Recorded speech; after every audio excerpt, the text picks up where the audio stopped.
News பேப்பர்லாம் தூக்கி போடுவாங்க பார்த்தீங்களா, அந்த மாதிரி தூக்கி போட்டு போயிட்டாங்க. இப்படிலாம் பண்ணலாமா? தப்பு தானே. இது துணியாக இருக்குங்காட்டி தூக்கி போட்டு போயிட்டாங்க. வேறு ஏதாவது பொருளாக இருந்ததுன்னா உடஞ்சி போகுமா இல்லையா? இப்படி சர்வீஸ் பண்ணக்கூடாது தானே. கண்டிப்பாக எங்கள் வீட்டில் ஒருத்தருக்கும் பிடிக்கல.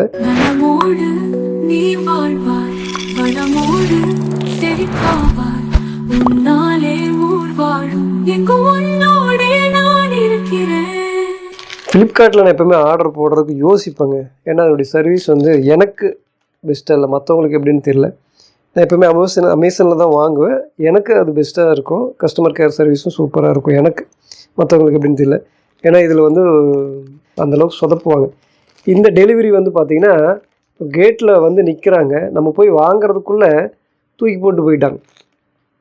கேட் இருக்குன்னா கேட்டுக்கு மேலே தூக்கி போட்டு போயிட்டாங்க. எப்படி என்ன சொல்கிறது, நியூஸ் பேப்பர்லாம் தூக்கி போடுவாங்க பார்த்தீங்களா, அந்த மாதிரி தூக்கி போட்டு போயிட்டாங்க. இப்படிலாம் பண்ணலாமா? தப்பு தானே. இது துணியாக இருக்குங்காட்டி தூக்கி போட்டு போயிட்டாங்க. வேறு ஏதாவது பொருளாக இருந்ததுன்னா உடஞ்சி போகுமா இல்லையா? இப்படி சர்வீஸ் பண்ணக்கூடாது தானே. நானே கூப்பிட்றேன், தம்பின்னு கூப்பிட்றேன், யாருன்னே தெரில எனக்கு. அதனால் இந்த மாதிரி டெலிவரி பண்ணுறவங்களும் இந்த மாதிரி சொதப்புவாங்க, கஸ்டமர் கேரில் இருக்கிறவங்களும் சொதப்புவாங்க. சரி, இது கம்ப்ளைண்ட் பண்ணுற மாதிரியே இருக்கும். ஏன்னா அனுபவம்.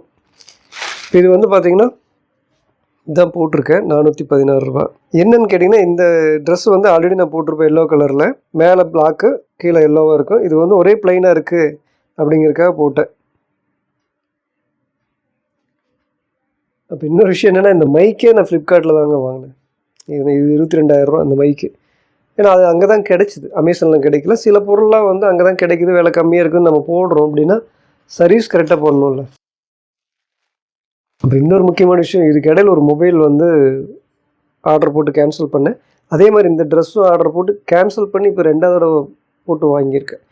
ஏன்னா கொண்டு வந்து ஒழுங்காக டெலிவரி பண்ண மாட்டுறாங்க. ஒரு 10 நாள் ஒரே இடத்துல வச்சுக்கிறாங்க, அவங்களா கேன்சல் பண்ணிக்கிறாங்க.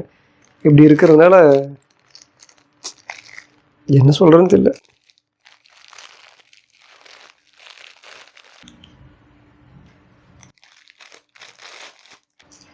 இதில் இருக்கிற கலர் வேறு, இதில் இருக்கிற கலர் வேறு, புரியுதுங்களா? நான் இந்த கலர் நினச்சி தான் ஆர்டர் போட்டேன். இது வந்து ப்ளூ கலந்துருக்கு, இது க்ரீன். இதுலம்மா இதில் இந்த க்ரீன் தான் இருக்கு.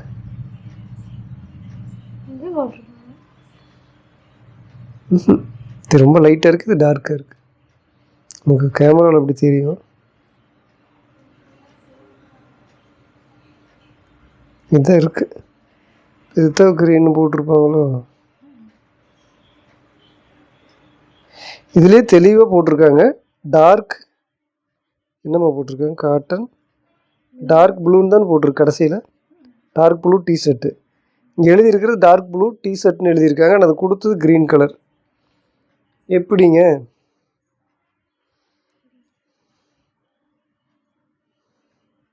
இது உங்களுக்கு போட்டு பார்த்து காட்டுறேன். நம்ம ஒன்று கேட்டால் அவங்க ஒன்று செய்வாங்க. அதுதான் இது. நம்ம வந்து அதுலேயே தெளிவாக போட்டிருக்கு ப்ளூ கலர் அப்படின்னு. இது க்ரீன் கலர் அனுப்பிச்சிருக்காங்க. நல்லாவே இல்லை, கிளாத்தும் நல்லா இல்லைங்க. இந்த ரேட்டுக்கு இது ரொம்பவே மட்டமாக இருக்குது. டிசைன் தான் சூப்பராக இருக்குது. இந்த டிசைனுக்கோசரம் தான் நம்ம எடுக்கிறோம்.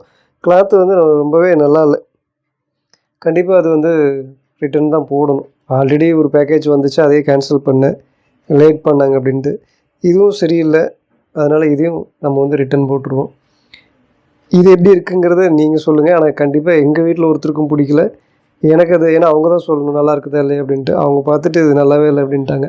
நீங்கள் என்ன நினைக்கிறீங்க? மறக்காமல் சொல்லுங்கள். அடுத்த ஒரு நல்ல வீடியோவில் சந்திக்கிறேன்.